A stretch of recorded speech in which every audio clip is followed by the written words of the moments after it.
What's going on, guys, and welcome to Highly and Alf Gaming. I'm your host, Alf, and of all the games I love and haven't yet made videos about, The Legend of Zelda Breath of the Wild is probably at the top of that list.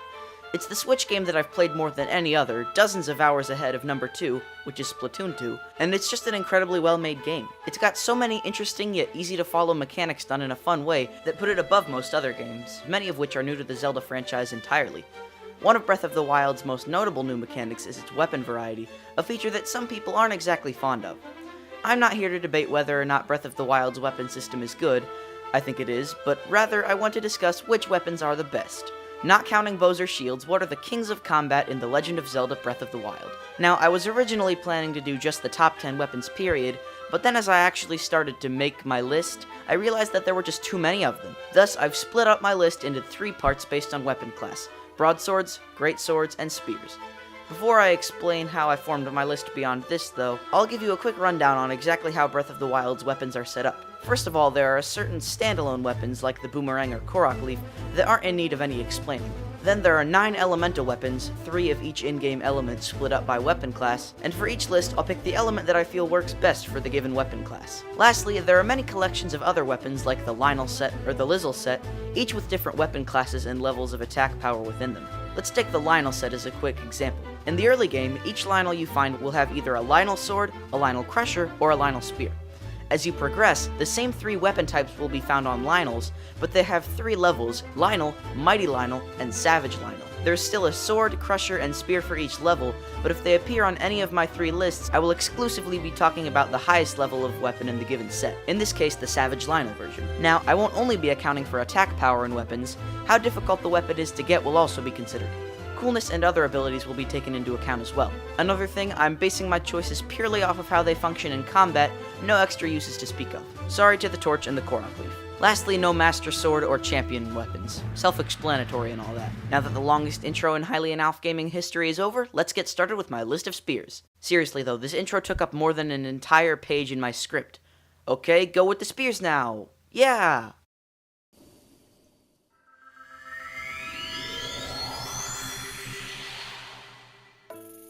At number 5, we have the Royal Halberd. Halberd. I looked it up. I think it's halberd. Sorry if it's not. The highest tier of halberd in the, I guess, line of halberds. The ones on screen right now. The Royal Halberd is a really good weapon. With a sleek design and 26 attack power, it's not the best spear by any means, but it's without a doubt very useful. While still impressive, 26 attack isn't extremely high, but being one of the game's most generic spears, these things can be found pretty much anywhere. It's good enough to be used on just about anything, but not so good that you feel bad blowing a couple of them on a group of bokoblins. As I've said, it's not the best, but its middle-of-the-road quality and abundance earn it the place as the number 5 spear on my list.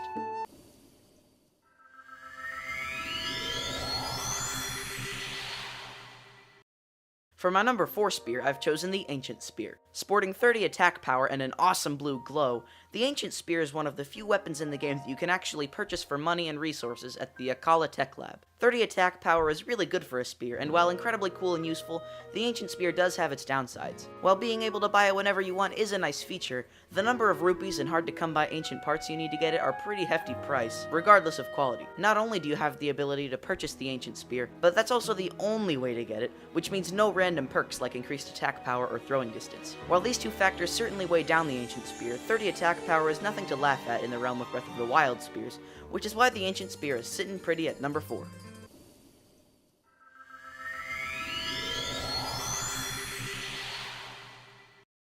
For number 3, I've chosen the Savage Lynel Spear. Now, throughout this video, you'll learn that I adore the Savage Lynel collection of weapons, but the Savage Lynel Spear may be my least favorite. It's tied with the Ancient Spear number-wise at 30 attack power, and it looks pretty cool too. I would venture to say that the Ancient Spear looks cooler, but that doesn't really matter. There are pretty similar weapons, but where the Savage Lynel Spear gets its edge on the Ancient Spear, no pun intended, is how difficult it is to get it. Sure, slaying a silver Lynel is no easy task, but silver Lynels are still less random and more abundant than all those rupees and ancient parts required to buy an ancient spear. The ancient spear is the sort of thing where you get one because it sounds cool, but then you never really get another one because you need all your ancient shafts to make ancient arrows. Still an excellent weapon, but the Savage Lynel Spear is just easier to get, earning it the title of 3rd best Breath of the Wild spear.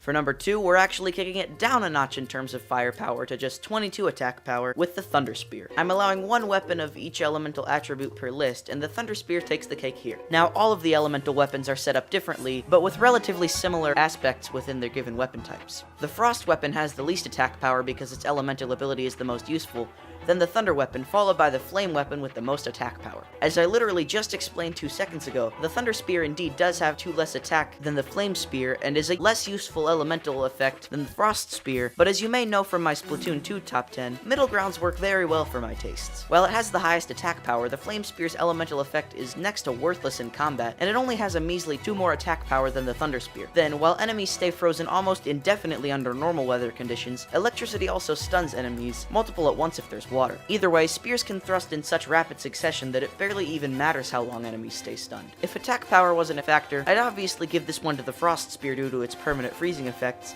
but the Thunder Spear's extra attack and rapid fire abilities give it the number 2 spot on my list.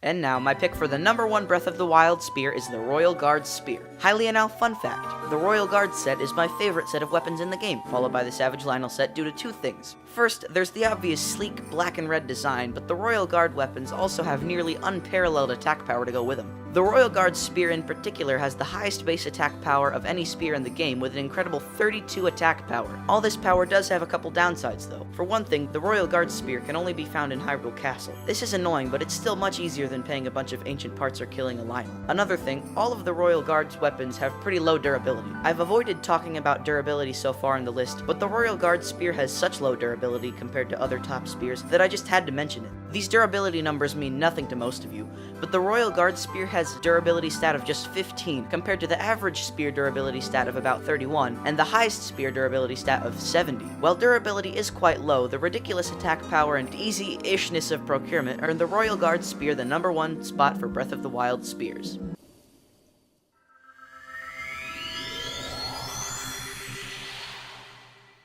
To kick off my list of the top 5 great swords / two-handed weapons, we've got the Great Frostblade. As I've already made clear several times, there are 3 great sword elemental weapons, and I believe that the Frostblade is the best one there is. Great swords swing really slowly, but you can really take your time when your enemies freeze and almost never unfreeze. This weapon is great for just going into a camp of dudes and freezing everyone, doing the killing one at a time. Why then is the Great Frostblade only number 5? Well, it's all down to one thing, and that's attack power. See, the ice ability is so useful that the Frostblade only has 30 attack power, which is pretty abysmal for a high-level greatsword. The low attack power isn't such a huge deal when freezing your enemies is so useful, which is why the Great Frostblade is still my pick for Breath of the Wild's 5th greatsword.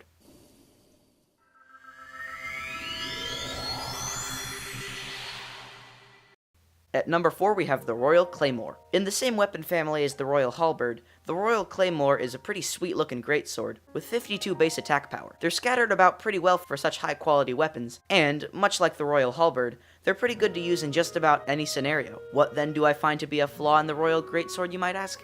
Well, it's just the attack power. Sure, 52 attack is mighty respectable, but in terms of other greatswords, it's just not really top 3 material. Still a fine weapon, and one of my favorites, but the Royal Claymore just wasn't good enough to crack the top 3.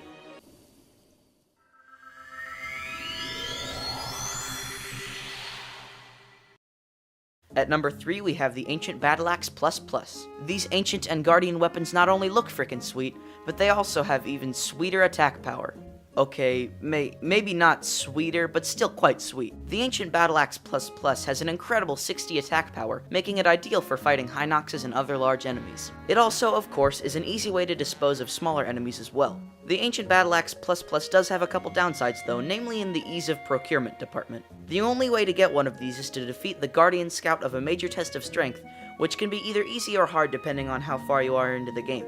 If you get to the point in the game where a lot of these weapons even begin to spawn, you should have no problem hunting down one of these Ancient Battle Axe ++s. All this combined with its high attack power earns the Ancient Battle Axe ++ the number 3 spot on my list.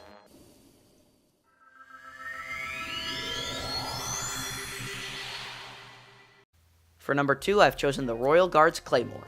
Now, the Royal Guard's Claymore, and whatever I picked for number 1, are where we start to see a large increase in the firepower of these weapons. As I said with the Royal Guard's spear, I adore the sleek black and red look of the Royal Guard's weapons, and with a great firepower to go with an awesome style, you've gotta love the Royal Guard's claymore. This thing comes equipped with a mighty 72 base attack power, second only to one other weapon in the game. Sure, venturing into Hyrule Castle and hunting down a Royal Guard's claymore can be pretty difficult, but if you've got a compendium picture with one of these, you should have no problem at all getting one, and it's so worth it when you do.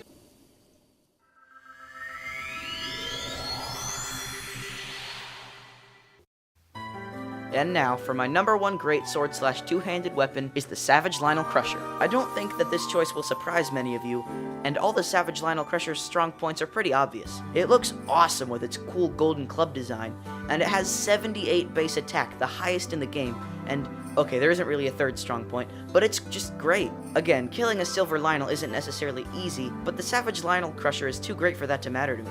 If I get bored, as I often do in late game, I'll just hunt down a bunch of Lionels to get their weapons. The Savage Lionel Crusher is a great weapon that really leaves a mark on your enemies, which is why it's my pick for the number one Breath of the Wild two-handed big swingy weapon.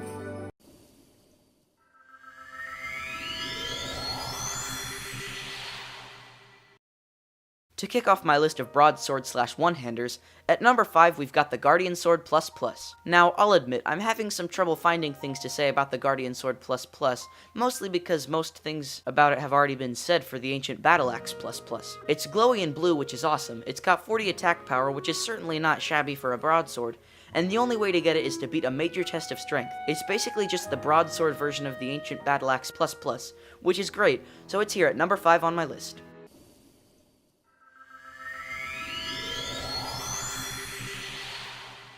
For my number 4 broadsword, I've chosen the Thunderblade. Yeah, the best weapons in the game tend to come in sets with different weapon types, so it's getting pretty tiring to find things to say about all these things that are essentially repeats. It temporarily stuns enemies, which makes it better than the Flame Blade, and has a higher attack power than the Frost Blade. You can attack super rapidly with it too, which makes the only temporary stun effect a non-issue. Blah blah blah, I just said the same thing as I did with the Thunder Spear, let's move on.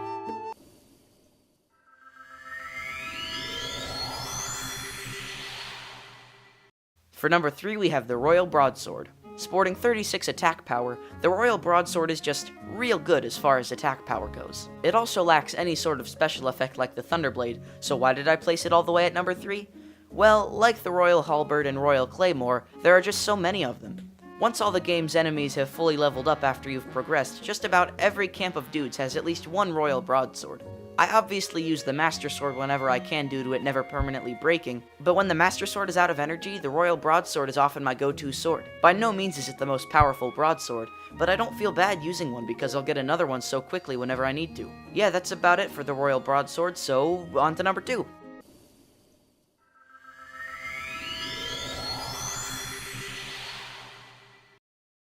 At number 2 on my list of broadswords and one-handy majigs, we've got the Royal Guard Sword. Barely missing number 1, the Royal Guard Sword comes equipped with a sleek black and red design, and more importantly, a staggering 48 attack power. It lacks durability like other Royal Guard weapons, and it's not the easiest one to get your hands on, but you can't argue with a little thing I like to call a sweet black and red squiggle design.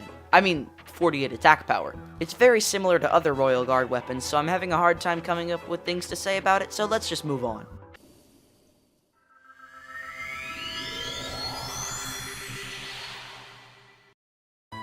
And now, for number 1, we have the Savage Lionel Sword. Now this is a weapon, ladies and gents. With all its cool little twists and bumps and scratches, it really is a Savage Lionel Sword. And what's more, it comes with a mind-boggling 58 base attack power. That would make this one awesome great sword, but being able to swing it as fast as any other one-hander and use a shield puts this guy over the top. This is 10 attack power over the second highest level broadsword, and 18 over the third most powerful. Sure, you still have to kill a Lionel to get one, but here more than anywhere, I think it's absolutely worth it to go through that. If you haven't played the game before, 58 attack power may not sound that special for having to kill a huge enemy, but to someone who has, that's the most impressive broadsword ever. The Savage Lionel Sword is easily my number 1 pick for Breath of the Wild broadsword, and probably my favorite weapon in the game if I had to pick. Yay! Thanks for watching, everyone. Did you agree with my choices, or do you think different weapons are better? Tell me all that down in the comments below. Like, subscribe, all my outros are the same, and have a great day.